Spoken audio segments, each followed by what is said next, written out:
Good evening. How's everybody doing? Great to be learning with you on a Sunday, Yom Rishon.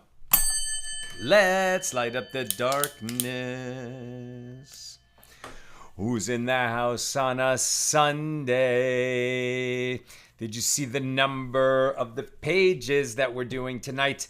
The 1999th and the 2000th page of the Daf Yomi cycle of Avoda Zara, pages 7 and 8. And that puts us on the Daf Yomi schedule. The schedule would have us on page 11. We're on page 8, so only 3 behind. I think we might be able to do a double tomorrow as well. So we have worked our way back almost all the way. I think at one point we were 2 weeks behind. We're doing great. Steve in New Hampshire, Hood in South Carolina, Guy in Ohio, Melissa in Great Neck, Sharon in New Jersey, Lucy in Minnesota, Karen in Northern California, Bill in Mid-Missouri, Joe in the Inland Empire, John in Maine, Bell in Texas, Hannah in Texas, Nancy, North Carolina, Lorraine in Texas, Shandor in the Bronx, Jose in Ocala, Florida, Chaim in Florida, Aoife in Florida, Ella in Southern California. Welcome, everybody. Dafs 7 and 8 here in Tractate Avoda Zara.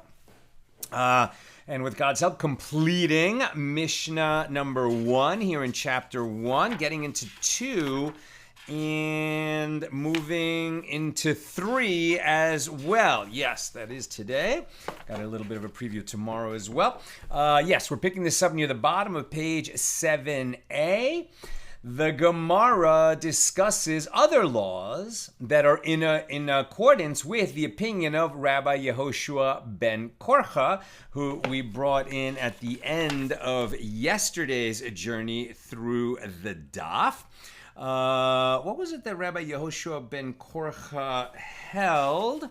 Interesting. Yeah, Yehoshua ben Korcha said, right, that regarding a loan that's collected by oral agreement. Yeah, this idea that we should not do business. The whole purpose of this Mishnah here in Mishnah number 1 at the beginning of chapter 1 is that we don't do business. We don't buy and sell with idolaters during the 3 days preceding their festival because that could lead them to rejoice and offer up an extra offering or take extra joy in their idolatry, their worship of these false idols.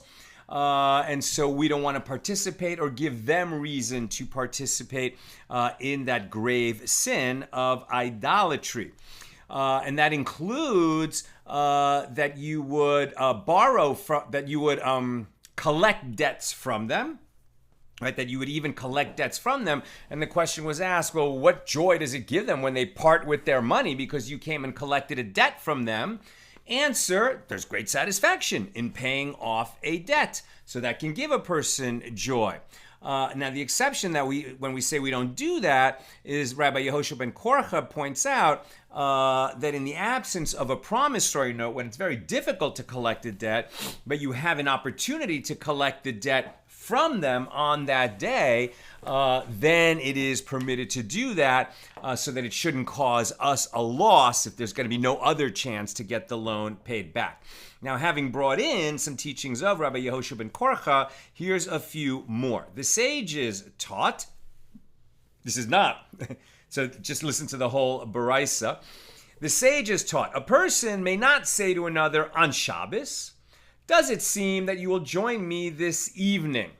Sounds innocuous, but on Shabbos, and now this has nothing to do with idolaters, right? But we're bringing another teaching of Yehoshua ben Korcha.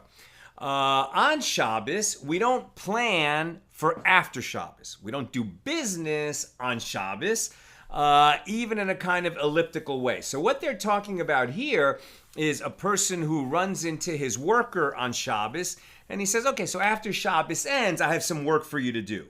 That's prohibited. You can't you can't make arrangements for somebody to come do labor for you, even after Shabbos.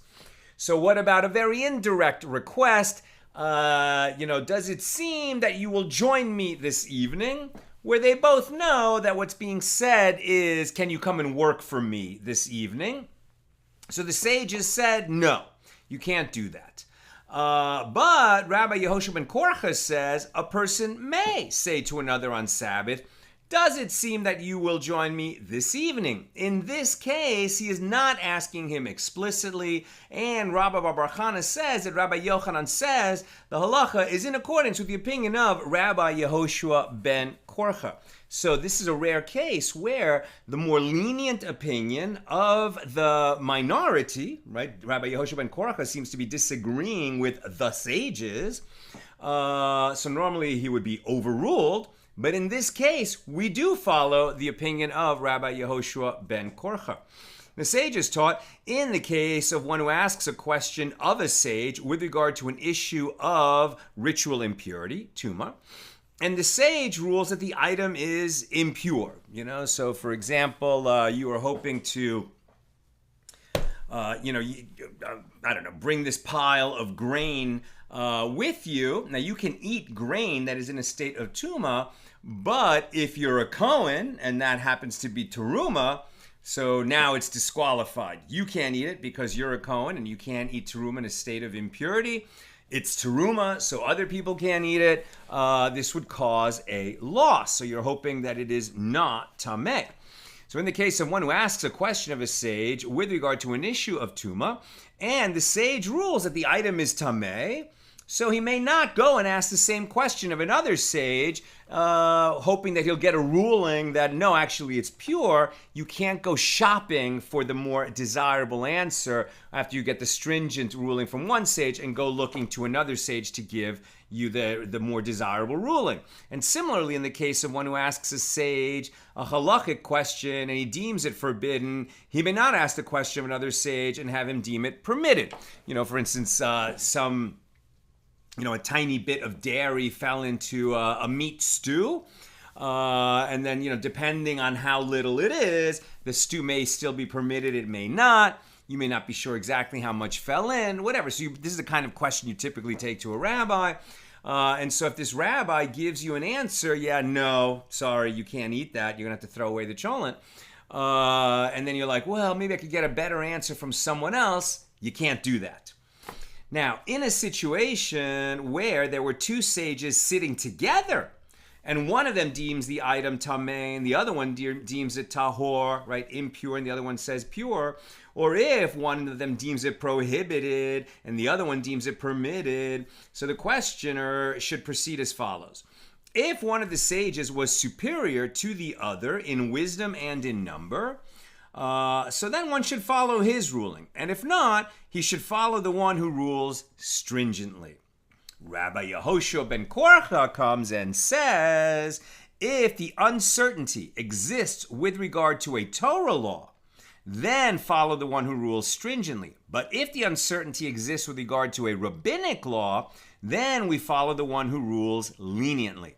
And Rav Yosef said the law, the halakha, is in accordance with the opinion of Rabbi Yehoshua ben Korcha. And indeed, the law follows Rabbi Yehoshua ben Korcha, general principle that when we have conflicting rulings from different sages, in a matter of Torah law, we follow the stringent view. In a matter of rabbinic law, we follow the lenient view.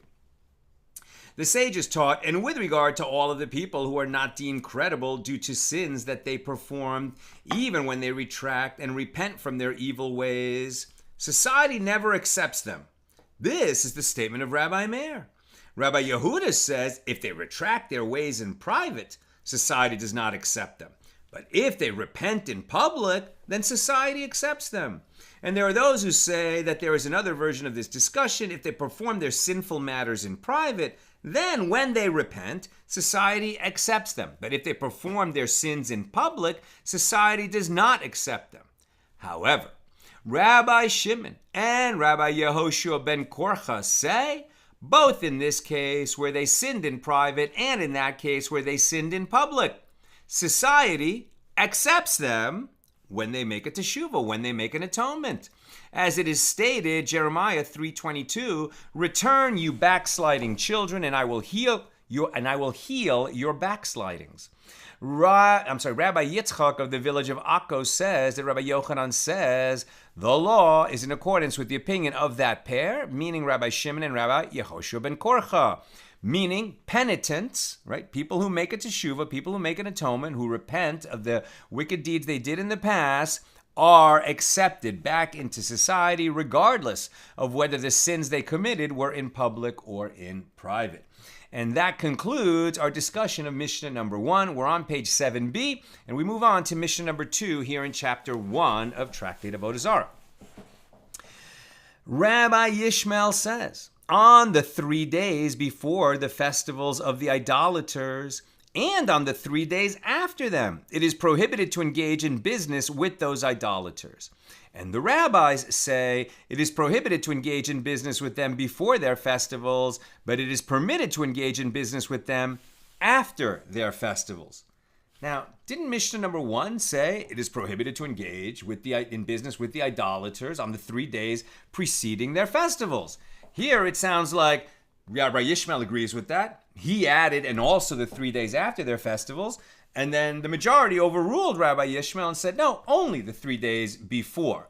So did we really need an additional Mishnah for this point? What are we learning here? Well, the Gemara is going to ask that very question. Rav Tachlif of Dimi says that Shmuel says, with regard to a Notzri, according to the statement of Rabbi Yishmael, it is always prohibited for a Jew to engage in business with him, since his festival takes place every Sunday. And the 3 days before and the 3 days after constitute the entire week. So one cannot engage in business with a Notzri on any day of the week if you're talking about an idolater whose festival comes every Sunday. So the Mishnah teaches that, and the rabbis say, right, we don't follow Taklifa, the rabbis say it is prohibited to engage in business with them before their festivals, but it is permitted to engage in business with them after their festivals. So even if we're talking about one whose holiday is every Sunday, we're only going to be prohibited in the 3 days preceding. We could do business with them in the 3 days after.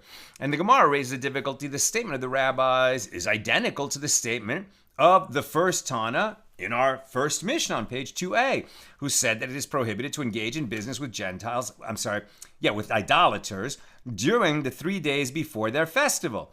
So the Gemara answers the difference between them is with regard to the question of whether the 3 days includes only them, those 3 days before the idolatrous festival begins,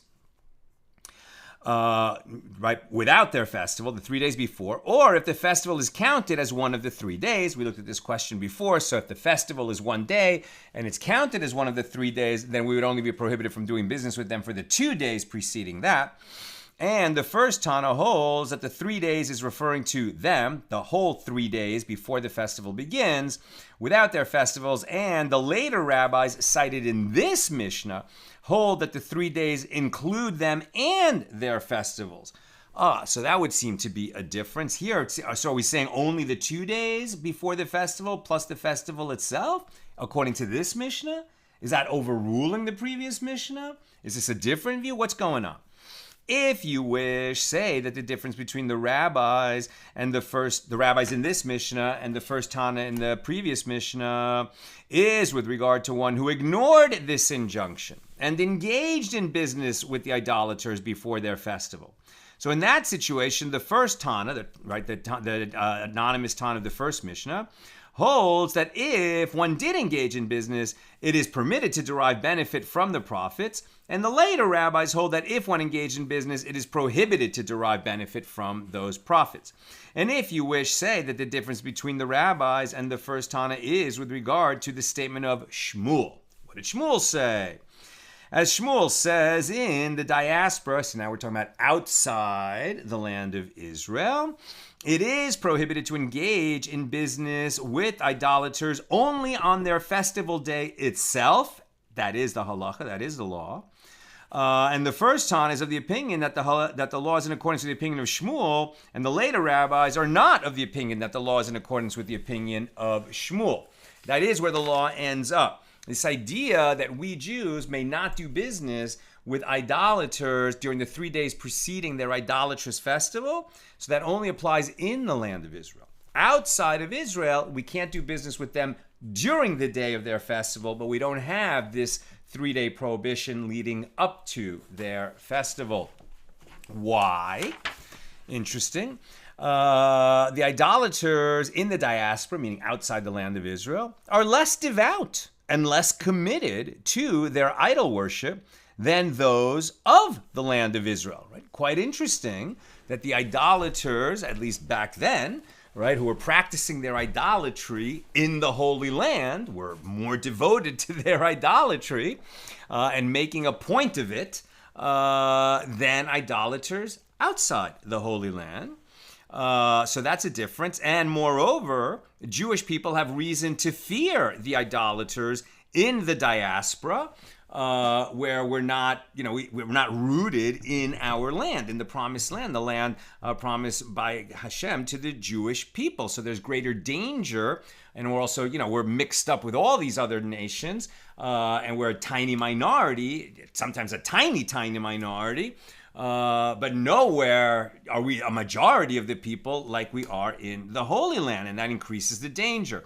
Another reason for this leniency that you can, outside of the land of Israel, do business with the idolaters for 3 days, during those 3 days before their festival begins. Another reason for this leniency is that the Jews in the diaspora are dependent on their ability to conduct business with the idolaters. Of course, that doesn't extend to the idea that you can do business on Shabbos. You cannot.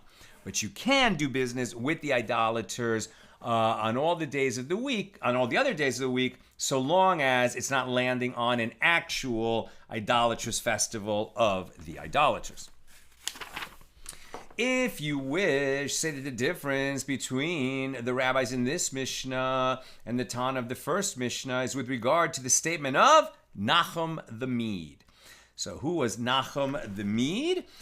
He was a Tana, right? So that means a sage of the Mishnaic period or earlier. And he actually lived during the Second Temple and he witnessed the destruction of the Second Temple, but he was quite old by then, and we don't have a record of him relocating to Yavne with the other sages who accompanied Yochanan ben Zakkai out of Jerusalem when the Second Temple was destroyed. Nevertheless, he was considered one of the great sages of his generation, and he was among the 3 or 4 judges in Jerusalem who issued decrees with regard to monetary judgments and other public matters, the so-called Dayanei Gezeros. Okay, so he's very, very prominent rabbi in his time. Nachum the Mede. As it is taught in a Baraisa, that Nachum the Mede says, it is prohibited to engage in business with idolaters only on the day before their festival. Now, this opinion we haven't heard yet at all. So far, we've heard for 3 days before their festival, or for 2 days before their festival and the festival itself, or only on the festival itself. Nachum said 1 day before the festival, and the festival itself, presumably. So the first Tana, right from the previous Mishnah, is not of the opinion that the law is in accordance with the opinion of Nachum the Mede, and the rabbis of this Mishnah number 2 are also, they are of the opinion that law is in accordance with the opinion of Nachum the Mede, as they do not mention how many days before the festival are included in the prohibition, so perhaps they square with Nachum. So having mentioned Nachum the Mede's opinion, the Gemara discusses the matter itself. Nachum the Mede says, it is prohibited only on the day before their festival. And the other sages said to him, yeah, it would be best if this matter were lost and not stated, as it is not the law. Like, this opinion that you're giving doesn't square with anyone. We don't know why you hold by it. You should let it be forgotten. And the Gemara asks, but aren't there the later rabbis of this Mishnah number 2 who do hold in accordance with his opinion? And the Gemara answers, who are these rabbis? This is referring to Nachum the Mede himself, but the other sages disagree. So sometimes we see that when it says others say, that usually means Rabbi Meir, or these later rabbis say, it's actually referring to the opinion of one person, in this case, Nachum the Mede. Now that's not always the case, but sometimes it is the case. Now the Gemara cites additional statements of Nachum the Mede. Now that we've brought him into the conversation, let's learn some other rulings of Nachum the Mede. It is taught in another baraisa that Nachum the Mede says, although it is prohibited to sell large livestock to idolaters, one may sell a male and elderly horse to them during a war, as it cannot be used for battle. And the sages said to him, it would be best if this matter were lost and not stated, as it is not the law. Right, now, this is one of those cases where his leniency, that you can sell a horse under these conditions, makes perfect sense. Why can we not sell livestock to the idolaters? This is going to be one of two reasons. One would be that we're afraid they're going to use it as a sacrifice for their idolatrous rites. Another is that we might come to rent an animal or lend an animal to them, that is a farm animal, a working animal, and that they might then work this animal that belongs to a Jew on Shabbos. Unless we come to that possibility, the sages said, you know what, just don't do business with large livestock with the idolaters, don't rent to them, don't lend to them, don't sell to them, and we'll avoid having these problems. They drew the fence somewhat wide around the actual prohibition that God says in the Torah that neither we nor our animals will work on Shabbos. So to protect us from coming to violate that prohibition, it sounds like the majority drew this, pretty broad law that you can't even sell large livestock to them. And Nachum the Mede comes and says, well, listen, in a war where there's no there's no possibility that it's going to be used as a farm animal, and plus if it's a war, and you are too resistant to what these idolaters want, it could be dangerous for you. So he says, yeah, this is okay. And they're saying, no, it's better that your little ruling here not be remembered. And the Gemara asks, but isn't there Ben Beseira who holds in accordance with this opinion of Nachum the Mede? He wasn't the only one who held this way. As we learned in a Mishnah on page 14b, Ben Beseira permits selling a horse to the idolaters. And the Gemara answers, since Ben Beseira does not differentiate between male and female horses, and Nachum the Mede does differentiate between male and female horses, it is clear that Nachum the Mede holds in accordance with the opinion of the rabbis, the majority, that one is generally not permitted to sell a horse to an idolater, but he permits it in this specific circumstance. And according to, which is as opposed to Ben Beseira. And according to the opinion of the rabbis, it would be best if this matter were lost and not stated. He agrees largely with them. He draws this exception. They'd rather not have the exception. So the Gemara cites a similar dispute. It is taught in a baraisa that Nachum the Mede says the dill plant is subject to tithing, whether it is used as a seed or a vegetable or a pod. And the sages said to him, it would be best if this matter were lost and not stated, as it is not the law. And the Gemara asks, but isn't there Rabbi Eliezer, who holds in accordance with this very opinion? As we learned in the Mishna in tractate Masrot 4:5, right? This is one of the tractates that's in the Mishnah, but not in the Gemara. That does not have a Gemara associated with it, so it's not one of the Talmudic tractates. And we learn there that Rabbi Eliezer says the dill plant is subject to tithes, whether it is used as a seed or a vegetable or a pod. And the Gemara answers there, Rabbi Eliezer is referring to the garden variety of dill, which is of such a high quality that its seeds, its vegetable, and its pods are eaten. But by contrast, in the case of wild dill, only its seeds and vegetable are eaten, not the pods. So apropos the discussion between Nachum the Mede and the other sages, Rav Acha bar Minyumi said to Abaye, a great man came from our place, meaning from Medea, meaning Nachum. And in response to every matter that he said, the sages said to him that it would be best if this matter were lost and not stated. Nachum is a fantastic, tremendous, prominent sage who has very good reasons for carving out these little exceptions to broader rulings which were overbroad in his opinion, and yet you keep saying it would be best if his teachings were forgotten. You're not overruling him, you're admitting that he's right, but you're saying it's going to create a little bit of confusion, and so it should be forgotten. And you're going to do this to Nachum the Mede, right? This is the objection of Rav Acha bar Minyumi to Abaye. Do they wish to erase all the laws taught by the sages of Medea? And Abaye said, there is one instance in which we do act in accordance with his opinion, as it is taught in a Baraisa, that Nachum the Mede says, during the Amidah, right, known as the standing prayer, also called the Shmona Esrei, the 18 blessings, and also called in many places in the Talmud, the prayer. And as we've discussed many times, this is the central prayer of every prayer service. Jewish men are obligated to pray 3 times a day. And what is it that they pray 3 times a day? It's this prayer, the Amidah, right? Or the Tefillah, when we call it just the prayer, or the Shmona Esrei, when we call it by its name of the 18 blessings. There is an abridged version that we do on Shabbos and on festivals. But what is it that we have a ruling from Nachum the Mede that affects our prayer every day? And what is that? Nachum the Mede says, during the Amidah, a person may request his personal needs that are not included in the standard formulation of the Amidah in the blessing that ends Shomea Tefillah, right? Referring to God as the one who hears prayer. Now, we've learned elsewhere that when we pray, if we don't include some kind of a personal prayer beyond just what is written there in the formulation in the prayer book, it's actually not considered a proper prayer. You have to personalize your prayer every time. In some small way, you need to actually add something that is meaningful to you. And so according to Nachum the Mede, the place to do that is right. It's near the end of the middle section.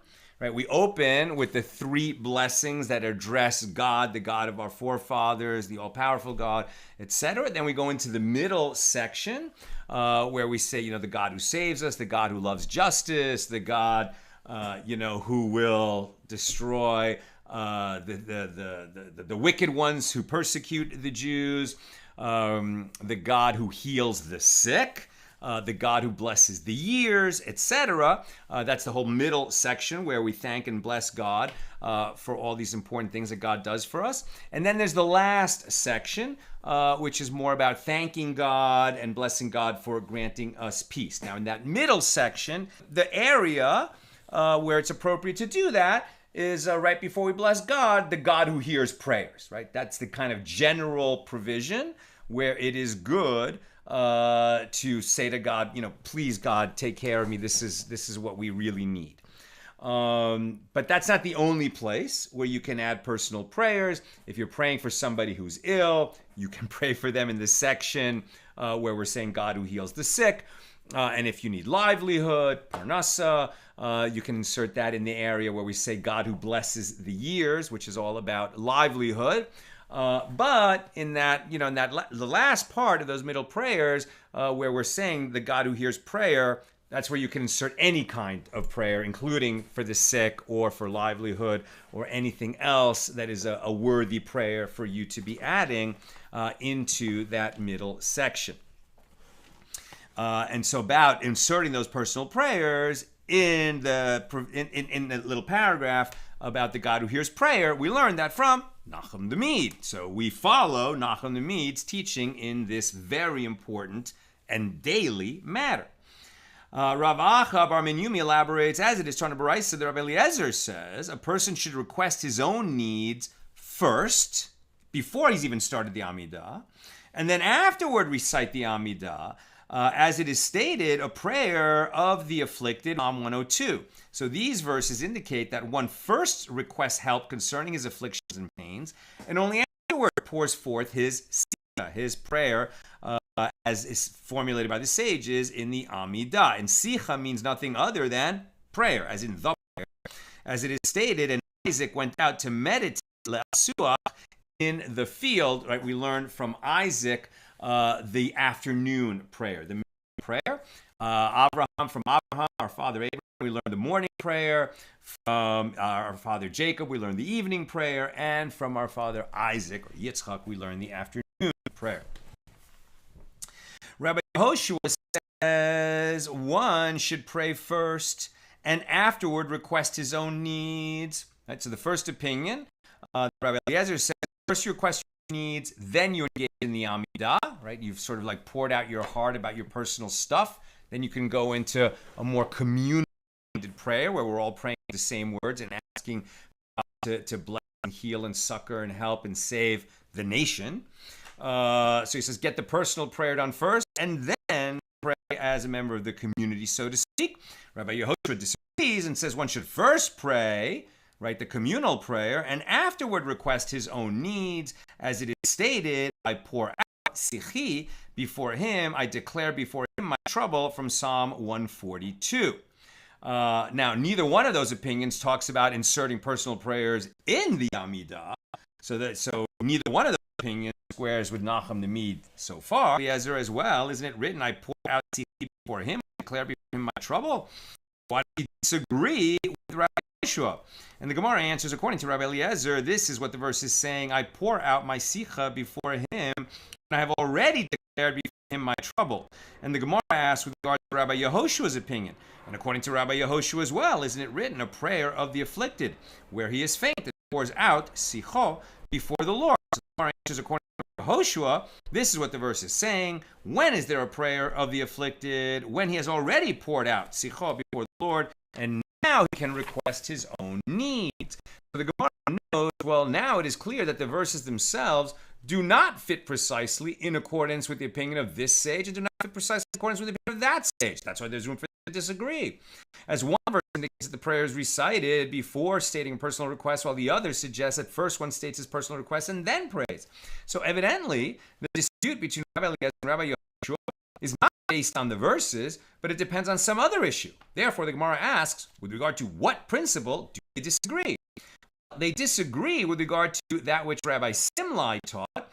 Rabbi Simlai taught a person, Rabbi Simlai taught, a person should always set forth praise of God and only then pray for his own needs. From where do we derive this? We derive it from the practice of Moses, Moshe Rabbeinu, Moses our teacher, as it is written, O Lord God, you have begun to show your servant your greatness and your strong hand. For what God is there in heaven or on earth?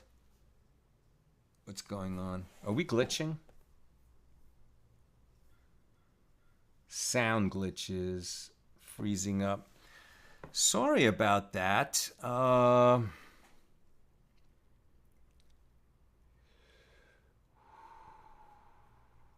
on a second.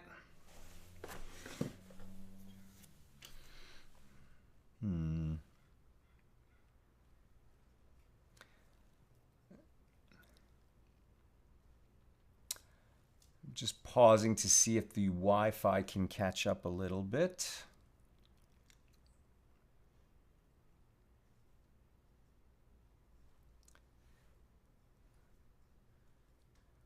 Feel like it's running smoother now.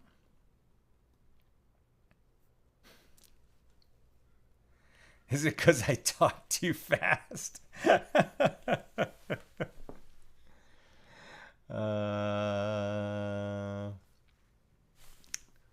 Okay, I'm just going to pause a little bit longer. See if anyone comments that it seems to be getting smoothed out again. Tom Beck, just plow through. Okay, let's plow through. Okay, so Rabbi Yehoshua and Rabbi Eliezer were disagreeing whether we should pray for our own needs before or after engaging in the communally stated Amidah. Okay, and so what are they actually disagreeing about? It's with respect to what Rabbi Simlay taught. So Rabbi Simlay taught a person should always set forth praise of God and only then pray for his own needs. Sounds pretty logical, right? Say to the king, oh merciful and wonderful and great king, thank you for all that you do for us. Thank you, we're not worthy. And only then start asking, right? Seems only polite. And how do we derive this? We derive it from Moshe Rabbeinu. As it is written, Deuteronomy 3:24, O Lord God, you have begun to show your servant your greatness and your strong hand. For what God is there in heaven or on earth that can do according to your works and according to your mighty acts? Right? So Moses, acknowledges the greatness of God. And here Moses praises God. And then it is written afterward in the following verse that then Moses requested from God, let me go over, I pray you, and see the good land. Now it's interesting that we're going to use this as the example, because I feel like there's other places where Moses asks stuff from God and he receives it. I mean, very often he prays for mercy for the Jewish people and his prayer is granted. And he even asked God to show him God's glory, and he received that. That request was granted. But when he asked God, can I go over the Jordan River and see the promised land, that request was not granted. And it's because of what we read in this week's Torah portion, when the people take to complaining again after Miriam dies, Moses' sister, and the well dries up. It is in her merit that they always had water. When she dies, the well dries up. The people get very panicked and upset. They say, we're all going to die. And Moses is like, what? Why are you losing faith again? Have you not learned how many times when you lose faith in God, how, out here in the desert where God's presence is plainly manifest to us and he's been keeping us alive for 38 or 39 years. And now you're going to panic. And Moses gets so frustrated that when God tells him to speak to the rock so that it will draw, so that water will come forth, Moses in his frustration strikes the rock. And then God scolds him and says, because you did not sanctify me in the eyes of the people, you and Aaron, by the way, God, I read this morning, and I noted, I had not noticed this before, that God says to Moses and Aaron, right, that the two of you shall speak to the rock. Moses then strikes the rock, not Aaron, but Aaron gets caught up in it, and neither one of them will be permitted to enter the Holy Land. But at any rate, it's from when Moses is talking about that incident, not in this week's Torah portion, but when he refers back to it at the end of the book of Deuteronomy, or in the book of Deuteronomy near the beginning of it, actually, where, right, so Moses praises God, and then he says, let me go over, I pray you to see the good land. Now, and by the way, Moses doesn't get to cross over into it, but God does show it to him. So it's not always the way you expect to get it, but God hears all prayers, right? Moses does see the promised land, he's just not permitted to enter it. So in that sense, I'm wrong. That prayer was granted. Rabbi Yehoshua holds that we derive from the case of Moses that one should first praise God in prayer and only afterward issue personal requests. And Rabbi Eliezer holds that we do not derive from Moses how to act, since Moses is different, as his might is great, i.e. he knew how to pray to God in this order.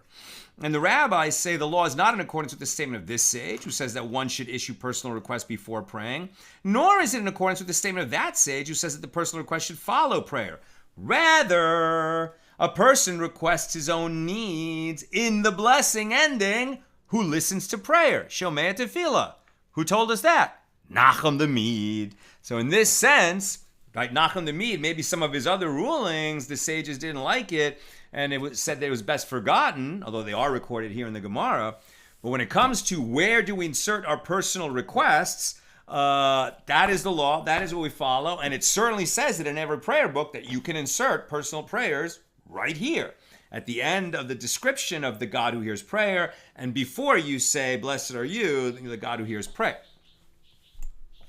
Now, and we're on page 8a. With regard to the halakhic ruling, Rav Yehuda says that Shmuel says the law is that a person requests his own needs during the Amidah in the blessing ending, Shomei tefillah, who hears prayer. Rav Yehuda, the son of Rav Shmuel bar Shelas, says in the name of Rav, although the sages said that a person requests his own needs in the blessing ending who listens to prayer, that is not the only option.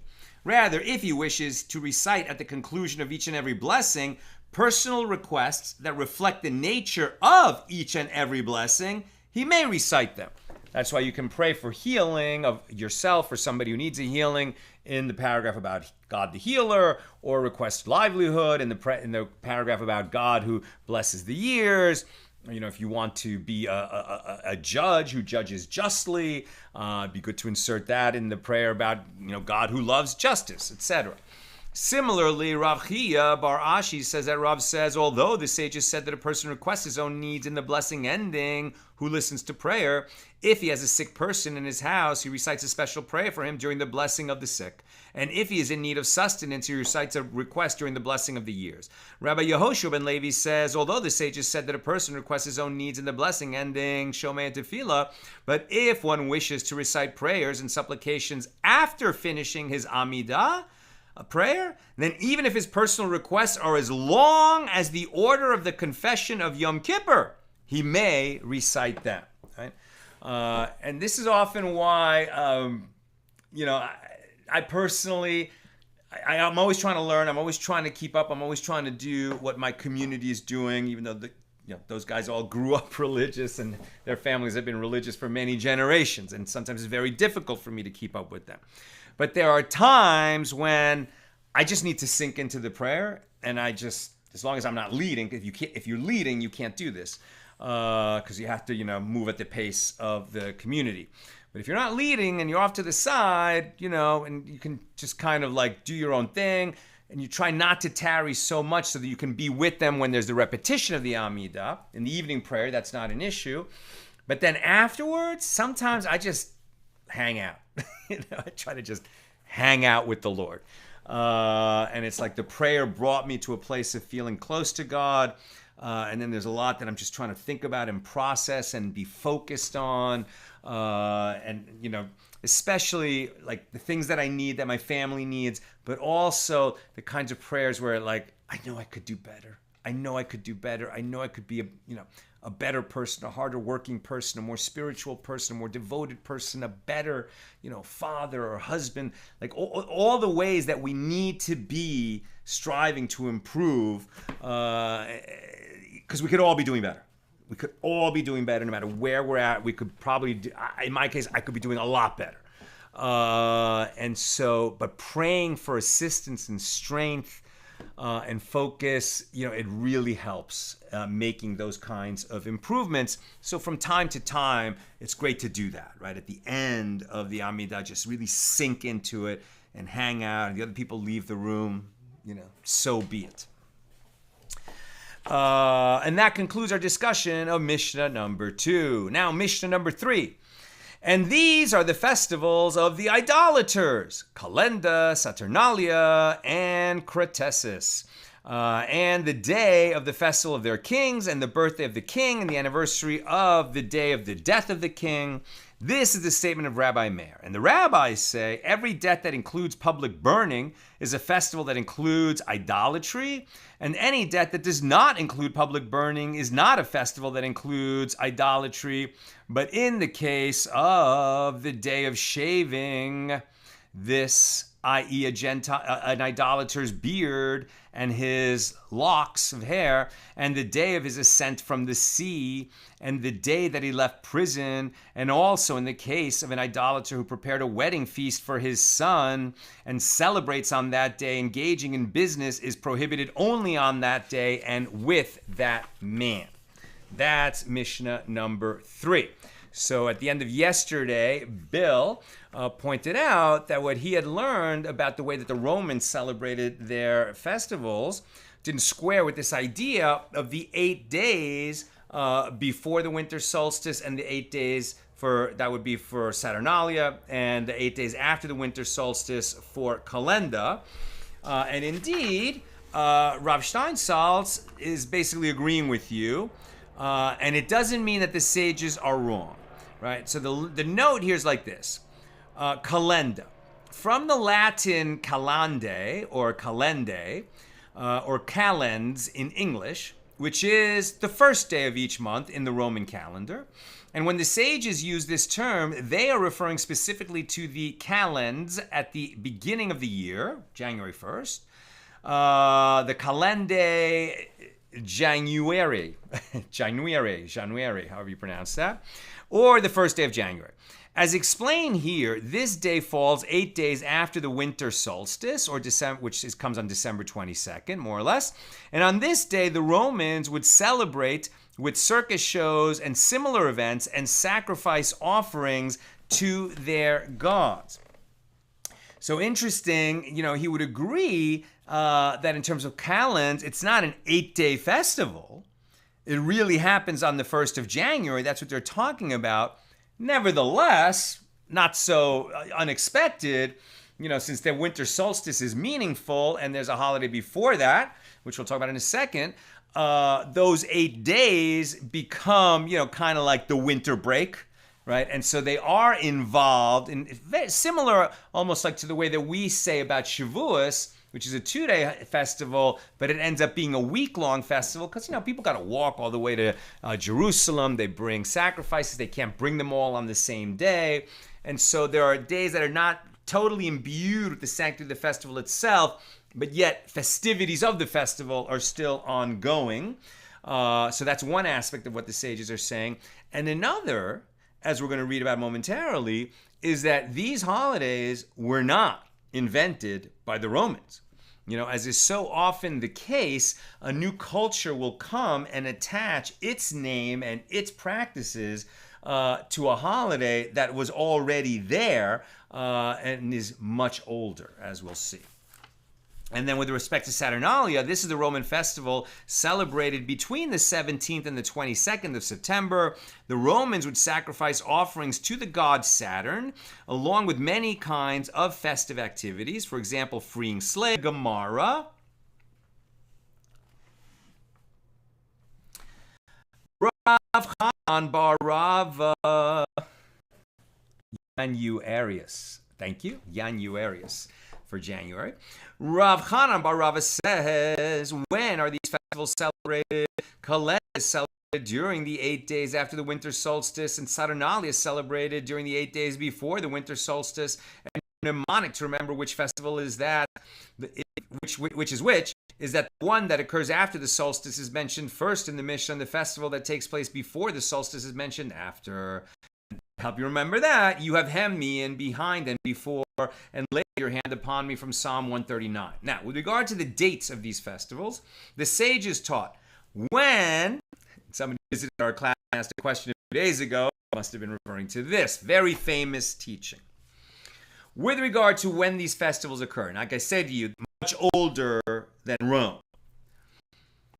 When Adam, the first man, like Adam as in Adam and Eve, when Adam, the first man, saw that the day was progressively diminishing, and he had never lived through that phenomenon before, right? For him, it was the first time this ever was experienced by a human being. So when Adam, the first man, saw that the day was progressively diminishing, as the days became shorter from the autumnal equinox until the winter solstice. This is really bothering me. I'm going to just do something. I just wonder if somebody else's Wi-Fi in the neighborhood is interfering with ours. Okay.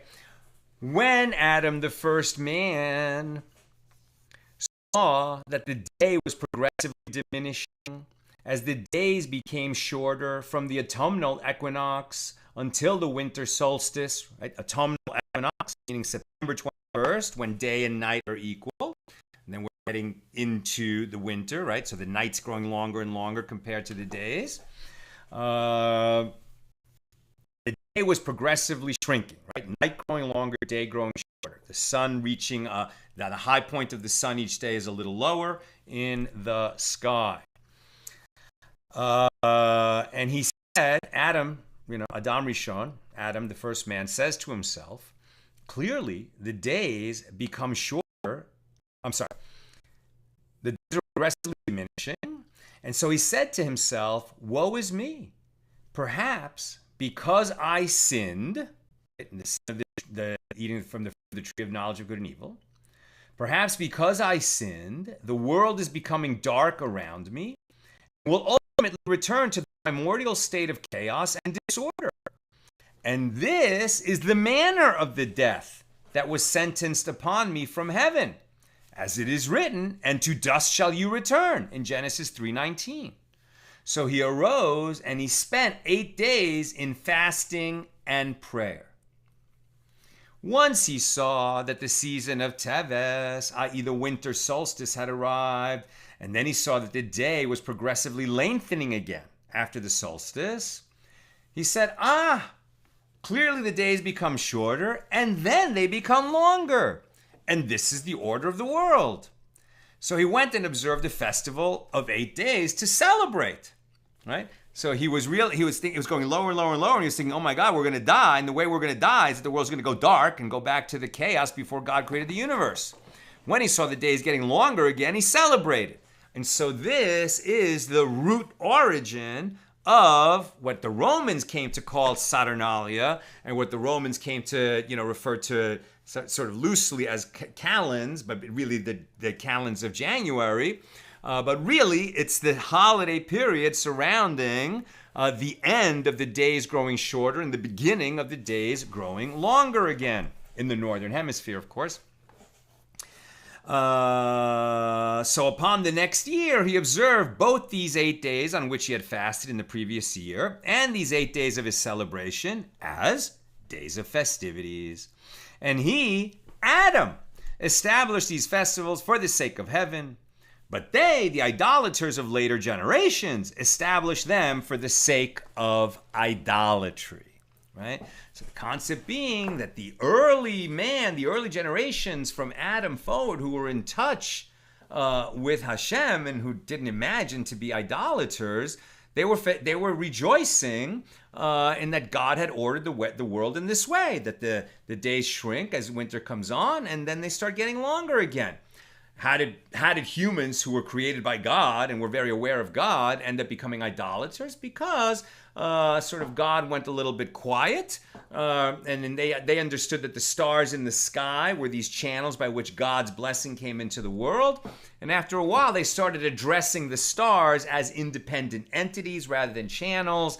And from that, idolatry was born, as we've seen elsewhere in the Gemara. And the same idea, earlier generations had these holidays already. Later generations ascribed their own idolatrous meanings to them, and that's how we ended up with that situation. Now, the Gemara raises a difficulty. Granted, according to the one who says that the world was created in the month of Tishrei, right? So that the world was created around the time of Rosh Hashanah in the fall. So then one can understand why Adam believed that the days were becoming shorter as part of his punishment, as he saw the short days of winter and had not yet seen the long days of summer, since the world was created in September, more or less. but according to the one who says that the world was created in the month of Nisan, right? Because in the Torah it says that this shall be the first of months to you, the month that includes Passover, right? Which is Nisan, which is in the spring. So if that's when the world was created, then when Adam was ejected from the Garden of Eden, it was the springtime, and the days were getting longer till he reached the first day of summer, which was the longest day of the year, which we just passed, and then the days started getting shorter from there. So even though he knows that the days are getting shorter, he's already experienced a time when the days were getting longer. Right? So according to the one who says that the world was created in the month of Nisan, he had already seen the difference between the short days and the long days, as the days in the month of Nisan become progressively longer. So why would he be panicking when the days start getting shorter? And the Gemara answers, well, although Adam had experienced short days, he had not seen days that were this short, as in the days before the winter solstice. And so, never underestimate the power of the human mind to freak out. The sages taught on the day that Adam, the first man, was created when the sun set upon him and he said, woe is me, as because I sinned, the world is becoming dark around me. Different explanation. At the very first day he was outside of the Garden of Eden, and he just saw night coming on. He hadn't experienced that in the garden, right? In the garden, he was only there for one day. Adam and Eve were created on the sixth day. They were allowed to spend Shabbos in the garden, but the nature of nightfall in the Garden of Eden, which is some kind of paradise, distinct and disjunct from our earthly world here, so he never really experienced nightfall. So now his first day out of the garden, when the sun is setting, he freaked out then too. And he said, oh my God, this is the nature of our death sentence. The world's going to go dark, it's going to go back to chaos, and we're going to disappear. Woe is me, as because I sinned, the world is becoming dark around me, and the world will return to the primordial state of chaos and disorder. And this is the death that was sentenced upon me from heaven. And he spent all night fasting and crying, and Eve was crying opposite him. Once dawn broke, he said, evidently the sun sets at night, and night comes, and then in the morning there is morning, right? The sun returns, and this is the order of the world. So he arose and sacrificed a bull, whose horns preceded its hoofs in the order that they were created, as it is stated from Psalm 69, verse 32, and it shall please the Lord better than a bullock that has horns and hoofs. And this verse is referring to the one particular bull whose horns preceded its hoofs. And Rabbi Yehuda said that Shmuel says the bull that Adam, the first man, sacrificed had one horn in its forehead, as it is stated, and it shall please the Lord better than a bullock that has horns here, makrin, and hooves. And the Gemara raises a difficulty, but this word makrin, it is plural, which would indicate two horns. But Rav Nachman Bar Yitzchak says mikarin is what is written, i.e. the letter yud is missing from the word, indicating that there was only one horn.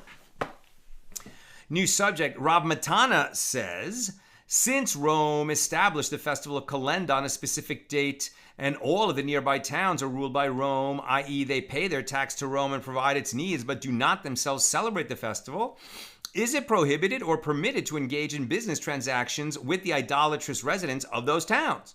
And Rabbi Yehoshua ben Levi says it is prohibited to engage in business during the time of the Calenda with everyone. Rabbi Yochanan says it is prohibited to engage in business only with the ones who worship those idols, whereas it is permitted to engage in business transactions with idolaters who do not celebrate the festival. So presumably now they just mean non-Jews as opposed to idolaters, since they're not committing idolatry. The sage taught in a baraisa in accordance with the opinion of Rabbi Yochanan. Although they said that Rome has established the festival of Calenda and all the nearby towns are ruled by Rome, it is prohibited to engage in business only with its worshippers.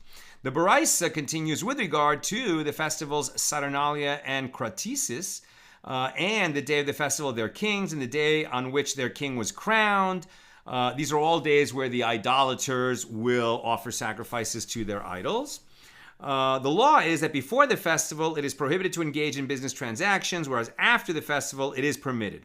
But in the case of an idolater who prepared a feast for his son and celebrates on that day, engaging in business is prohibited only on that day itself and with that man. So even though he's going to sacrifice to his idol, it's a private matter. So the prohibition is only on the day that he's making that sacrifice. You don't have to anticipate the days before he's going to have his own private celebration for his son's birthday.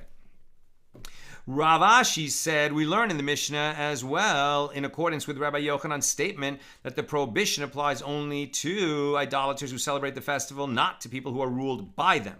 As the Mishnah teaches, with regard to the day of shaving his beard and his locks, and the day of his ascent from the sea, and the day that he left prison, engaging in business is prohibited only on that day and with that man. Rav Ashi explains the proof. So granted, the Mishnah specifies that the prohibition is limited to that day alone in order to exclude the days before and after it. But when it states that the prohibition applies only to that man, what does the Mishnah exclude? Obviously, the prohibition does not extend to all idolaters, as it is a personal festival. Doesn't the Mishnah's ruling serve to exclude those who are ruled by them? Therefore, conclude from the language of the Mishnah that a prohibition extends only to these idolaters who celebrate the festival and not to those who are ruled by them. It is taught in a Baraisa that Rabbi Yishmael says, right, in other words, Rome took over lots of lands, so your neighbors who are not, celebrating the Roman gods, you can do business with them even though they are ruled by the Romans. It is taught in a Baraisa that Rabbi Yishmael says Jews who are outside of the land of Israel are considered to engage in idolatry impurity. What does this mean? Unwittingly. Somehow the Jews outside of the land of Israel are, accidentally or unwittingly committing idolatry. How so?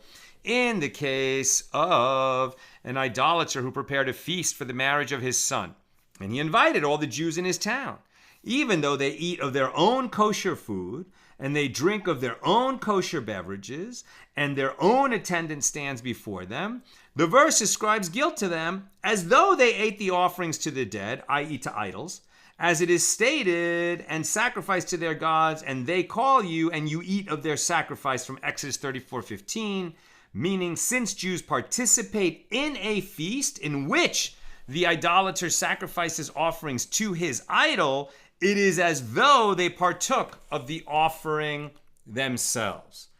This is why our sages are always going to be very hesitant to permit us to, mix in the culture, so to speak.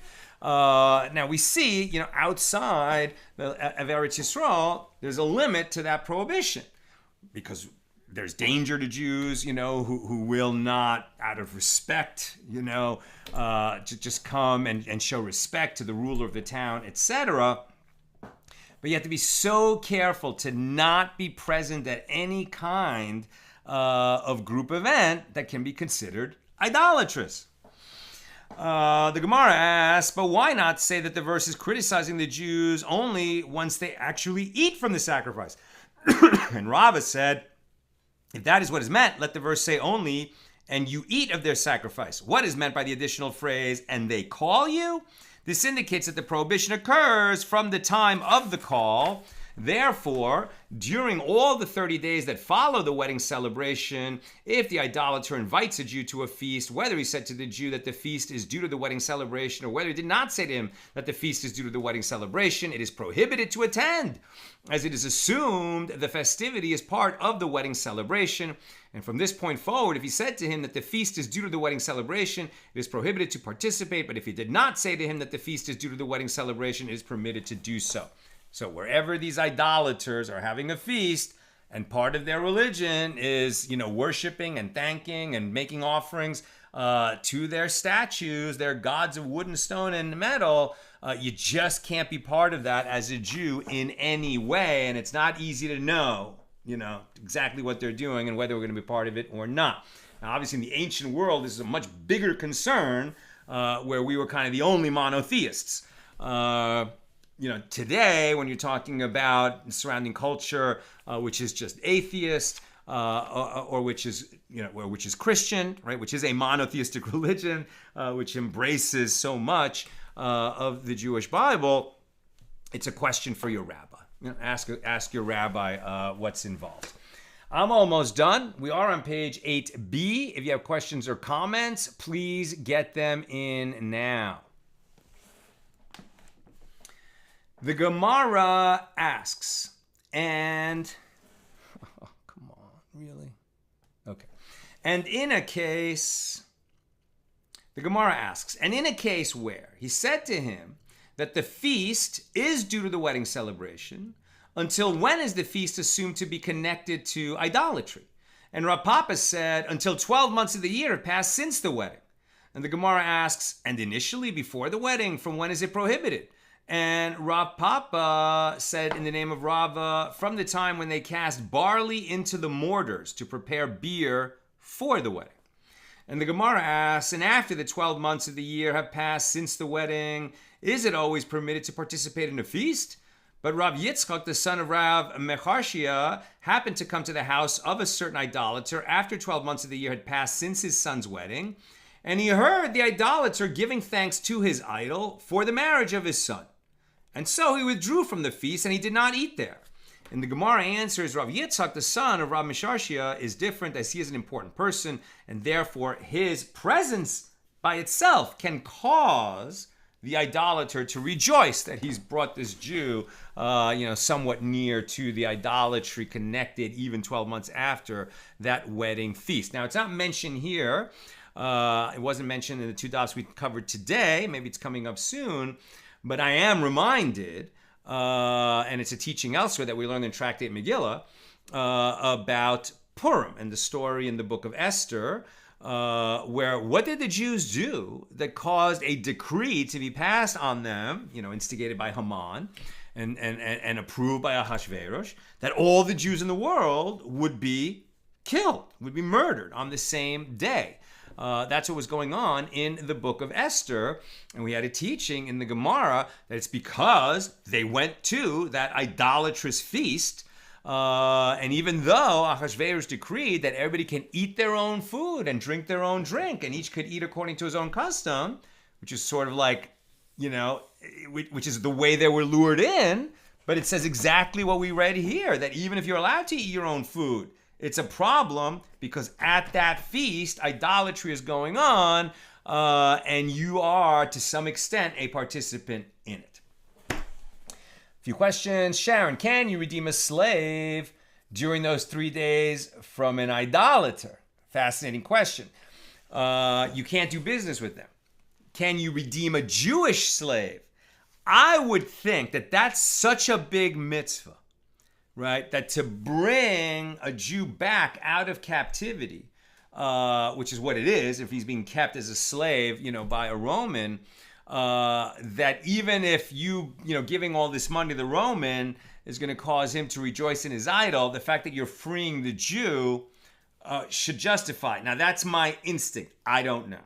But that's a great question, Sharon, because you really, nailed it. These two competing values, important, crucial values, redeeming the captive, such a big deal. The prohibition on idolatry, such a big deal. How do we balance that? I'm not sure what the answer is, but brilliant question. Michelle, only one day outside of Eretz Yisrael about this. The diaspora may have been living off-grid. Might they have less of an interest in traditions of the city idolaters?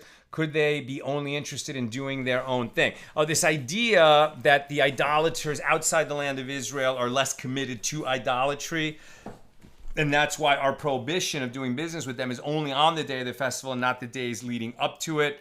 And I guess you're kind of speculating on why they're less committed to it. Could be. Particularly because if you think about Jewish practice, we have a Torah. It's all based in the Torah. There's only one Torah.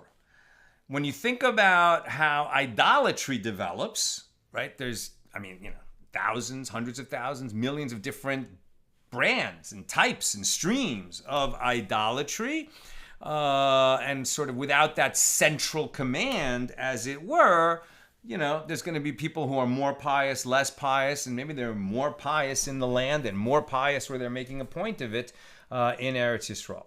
Sharon, Jews in general don't proselytize, right? We don't go out and tell other non-Jews that they should be Jewish. isn't doing something so that an idolater or even a Christian does not have joined their festival, basically an effort to change their level of observance? I would say no.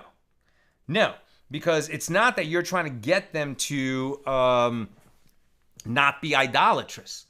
Although, we do promulgate the Noahide commandments. Like, that is not proselytizing. That is helping people fulfill what is already what they're already obligated in.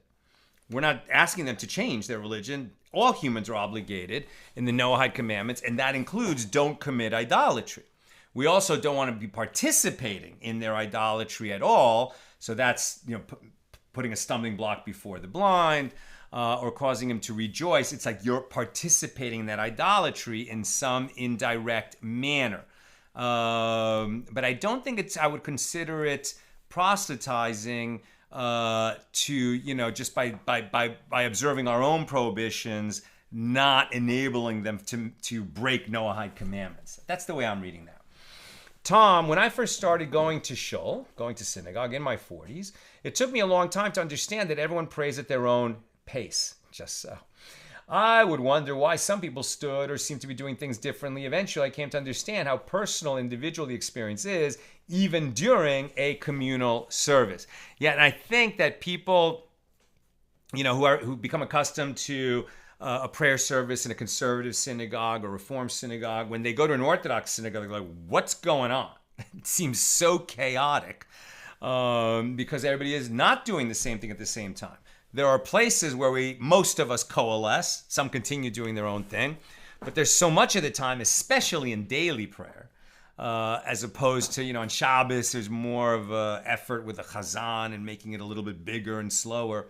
But in daily prayers, right, where when you go every day, right, you don't see that so often. Reform Jews don't do that. Conservative, a small percentage. Orthodox typically go to shul every day, right? So every morning, that can be to how much we can really sink in when you do that every morning. And then again in the afternoon and evening. I'll get off this class, do the summation. I have to be back in shul in 40 minutes.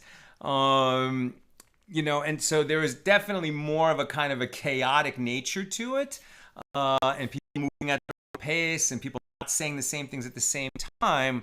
But as you get used to it, you realize that, and especially as you get used to the people in your community over the months and years, and you realize that everyone is kind of on a wave of sorts. Some days, some weeks, months, you sink into it deeper. Other times you're maybe a little bit more shallow, but there's other areas of your life where you're maybe going deeper in your study, or maybe you've got something going on. Who knows what everybody's dealing with? Health issues, home issues. It's very much a wave. Sometimes we're sort of coming closer in piety. Sometimes we're drawing away a little bit, so we can come closer again another time. That's what I've got for us today. I know the hour is late. And with God's help, we'll be together again tomorrow, Monday at the regular time, 6 p.m. Pacific. Have a great night.